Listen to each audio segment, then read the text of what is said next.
हाय नमस्कार सर्वांना, आपल्या भुजबळ फॅशन लाईफ चॅनलमध्ये सर्वांचे स्वागत आहे। आज आपण ब्लाउज कटिंग मेजरमेंट चार्ट आपण पाहणार आहोत, जेणेकरून तुम्हाला ब्लाउज कटिंग करायला एकदम इझी जाणार आहे। ब्लाउज कटिंग मेजरमेंट चार्ट आपण व्यवस्थित पाहणार आहोत। व्हिडिओ शेवटपर्यंत नक्की पहा, व्हिडिओ अजिबात स्किप करू नका, नाही तर तुम्हाला अजिबात त्यातून मी काय सांगितलं आहे ते तुम्हाला समजणार नाहीये। पहा, चेस्ट, छाती, शोल्डर, मुंठा म्हणजे आर्महोल आणि शोल्डर पट्टी एवढी मापे आपण पूर्ण आज पाहणार आहोत। ही मेन मापे असतात, आपण ह्याच्यावरती ब्लाउज कटिंग करत असतो, ठीक आहे। आणि छातीची साईज किती आहे त्याच्यानुसार आपले बाकीचे मापे अवलंबून असतात, ठीक आहे। शोल्डर पट्टी तुम्ही टाकत असाल तर शोल्डर पट्टीचं माप, नाही तर काही जण गळापट्टी टाकतात म्हणजे गळा रुंदी टाकतात, तर गळा रुंदी तुम्ही टाकत असाल तर त्यानुसार तुम्ही मापे घ्यायची, ठीक आहे। शोल्डरमधून गळापट्टी, शोल्डर पट्टी जी आहे ना ती कट करायची, ती राहणार आहे मग तुमची गळा रुंदी असणार आहे, ठीक आहे। इथपर्यंत समजलं तुम्हाला।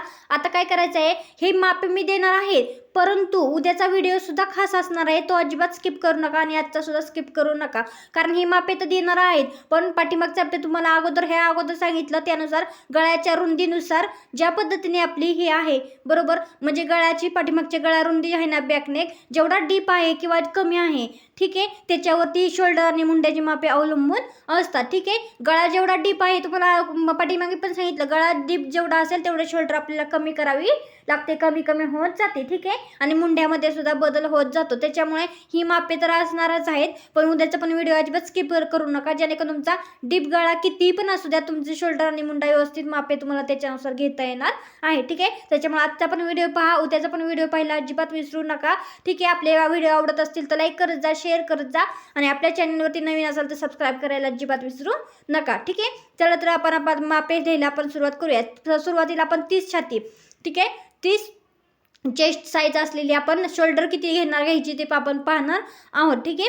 30 साईडला आपण किती शोल्डर घेणार, 5 इंच, ठीक आहे, 5 इंच आपण घेणार आहोत। तर मुंडा आपण किती घेणार आहोत 30 साईजसाठी, मुंडा आपण 30 साईजसाठी 5 इंचच आपण घेणार आहोत, ठीक आहे। आणि आता शोल्डर पट्टी, मुंडा आणि शोल्डर सेमच आपली येते, बरोबर ना, घेणार आपण 30 इंच साईजसाठी, आणि शोल्डर पट्टी किती घेणार, 2.5 घेणार, ठीक आहे। शोल्डर पट्टी तुमच्या आवडीनुसार पण असते बरं का, ही शोल्डर पट्टीची मापे मेन ही नाही घेतली तरी चालेल, तुमच्या मनानुसार तुम्ही शोल्डर पट्टी घेऊ शकता आवडीनुसार, ठीक आहे। तिथं तुम्ही आवडीनुसार चेंज करू शकता। 32 साईज, आता 32 साईजमध्ये शोल्डर किती घेणार तुम्ही, 32 साईजसाठी शोल्डर 5 इंचच घेणार आहे, आणि मुंडा सुद्धा 5 इंचच तुम्ही घ्यायचा आहे, ठीक आहे।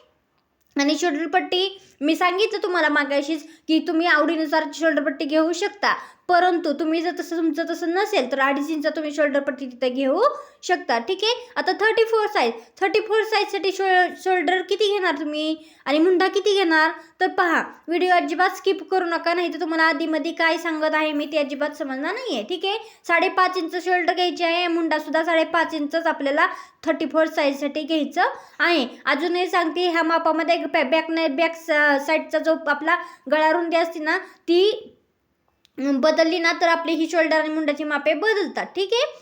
शोल्डर पट्टी आपण 3 इंच घेतली 34 साईजसाठी।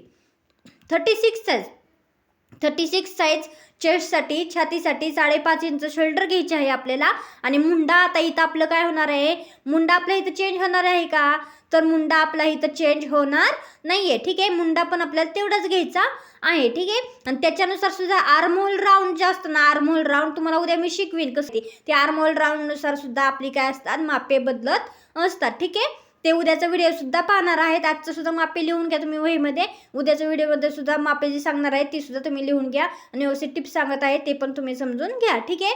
आता 38 साईजसाठी किती घेणार तुम्ही शोल्डर, 6 इंच, ठीक आहे, म्हणजे 6 इंच।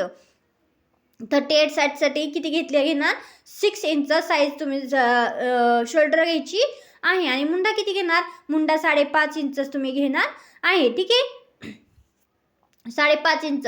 आणि शोल्डर पट्टी किती घेणार, 3 इंच घ्या, किंवा तुम्ही तुमच्या चॉईसनुसार आवडीनुसार तिथं कमी जास्त करू शकता, ठीक आहे। 40 इंच साईजसाठी, 40 इंच चेस्ट साईजसाठी आता शोल्डर किती घ्यायचे आहे आपल्याला, तर पहा, शोल्डर आपल्याला किती घ्यायचं आहे, 6 इंच घ्यायचीच आहे, 6 इंचच घ्यायचे आहे। परंतु आता इथं मुंड्यामध्ये माप आपलं चेंज होणार आहे का, तर मुंड्यामध्ये आपलं चेंज माप होणार आहे 38 मुंड्यापेक्षा, ठीक आहे। म्हणजे आपली इथं 40 साईजसाठी आपल्याला शोल्डर 6 इंचच आणि मुंडा सुद्धा 6 इंच आपल्याला घ्यायचा आहे. ठीक आहे. आणि शोल्डर पट्टी 3.5 इंच घ्या किंवा तुम्ही तुमच्या आवडीनुसार घ्या. ठीक आहे. शोल्डर आणि मुंडा आणि आर्म होल राऊंड हे मापे खूप मेन असतात. ह्याच्यानुसार पूर्ण आपली मापे बरेचदा चेंज होत असतात. ठीक आहे. 34 साईज. आता 34 साठी शोल्डर किती घेणार? 42 साईजसाठी 42 साईजसाठी 42 साईजसाठी आपण 6.5 इंच 6.5 बरोबर ना. आपण एवढं माप घेतलं आहे बरोबर. आणि 42 साईजसाठी किती घेणार? 6.5 इंच म्हणजे 4.5 इंच. ठीक आहे. आणि शोल्डर आवडीनुसार किंवा 3.5 इंच शोल्डर पट्टी ठीक आहे ना. शोल्डर पट्टी आता 44 साईजसाठी शोल्डर तुम्ही किती घेणार? 6.5 इंच म्हणजे 6.5 इंच. ठीक आहे.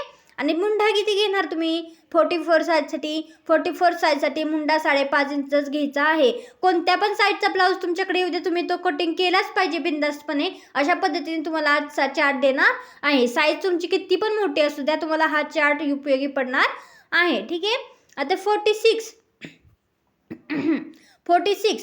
साईजसाठी किती घेणार आहात तुम्ही शोल्डर? बरोबर. जेवढं शोल्डर घेता तेवढंच मुंडा सुद्धा कधी कधी येतो, पण कायमच येतो असं नाहीये. आता 6.5 बरोबर म्हणजे 6.25 इंच शोल्डर घेतली 46 साईजसाठी बरोबर. आणि मुंडा किती घेतला? मुंडा 6.5 इंच म्हणजे 6.5 इंच बरोबर ना. आणि शोल्डर पट्टी आवडीनुसार किंवा 3.5 घेऊ शकता. आता 48 साईजसाठी किती घेणार तुम्ही? 48 साईजसाठी 6.9 इंच बरोबर ना. 6.9 इंच शोल्डर पट्टी शोल्डर तुम्ही घेऊ शकता 48 साईजसाठी बरोबर. 48 साईजसाठी 6.9 इंच शोल्डर आणि 6.7 इंच मुंडा. आणि शोल्डर पट्टी आवडीनुसार किंवा 3.7 घ्या. ठीक आहे. आता 50 साईज बरोबर. 50 साईजसाठी किती घेणार तुम्ही शोल्डर? 6.9 इंच बरोबर. आणि मुंडा किती घेणार? 6.7 इंच बरोबर. आणि शोल्डर पट्टी किती घेणार? 3.7 इंच किंवा तुमच्या आवडीनुसार. ठीक आहे. इथपर्यंत मापे तुम्हाला समजली. तुम्हाला आजचा व्हिडिओ खूप घाई वाटला का? कमेंट करून नक्की सांगा. आणि युजफुल ठरला का आणि ठरणार आहे का हे सुद्धा छान कमेंट करून नक्की सांगा. म्हणजे मला समजेल की तुम्ही आपले व्हिडिओ आवडीने पाहता आणि तुम्हाला त्याचा उपयोग होतो. ठीक आहे. इथपर्यंत समजलं. आता ही तुम्ही पूर्ण मापे का नाही तुम्ही तुमच्या वहीमध्ये नोट डाऊन करून घ्यायची आहे व्यवस्थित पद्धतीने. ह्या मापांना ब्लाऊज कटिंग करताना ही मापे तुम्हाला उपयोगी पडणार आहे. ठीक आहे. आणि ह्याच्यानंतर उद्याचा सुद्धा व्हिडिओ पहिला आपला अजिबात विसरू नका. त्याच्यामध्ये गळ्याच्या साईजनुसार बॅक साईडच्या गळ्याच्या साईजनुसार तुमची शोल्डर आणि मुंडा बदलणार आहे. कशा पद्धतीने बदलणार आहे आणि आर्म होल राऊंड म्हणजे काय हे सुद्धा तुम्हाला उद्याच्या व्हिडिओमध्ये सांगणार आहे. ठीक आहे. त्याच्यामुळे तुम्ही उद्याचा व्हिडिओ अजिबात पाहायला विसरू नका. ही मापे तुम्ही नोट डाऊन करून घ्या. आणि आजचा व्हिडिओ सर्वांनी पाहिल्याबद्दल सर्वांचे धन्यवाद. आणि छान कटिंग करा बिनधास्तपणे. कोणत्या पण कटिंग साईजची ब्लाऊज तुम्ही येऊ द्या. ठीक आहे. त्याच्यामुळे आपला चार्ट तुम्हाला उपयोगी पडणारच आहे. त्यासाठी छान कमेंट करा, लाईक करा, शेअर करा. आणि आपल्या चॅनलवरती नवीन असाल तर सबस्क्राईब करायला अजिबात विसरू नका. ठीक आहे. ह्याच्यानंतर आपण पुढे स्टेप बाय स्टेप आपण सर्व काही बाकीच्या गोष्टी सुद्धा ज्या आपल्या राहिल्या त्या आपण पाहणार आहेत. ठीक आहे. धन्यवाद.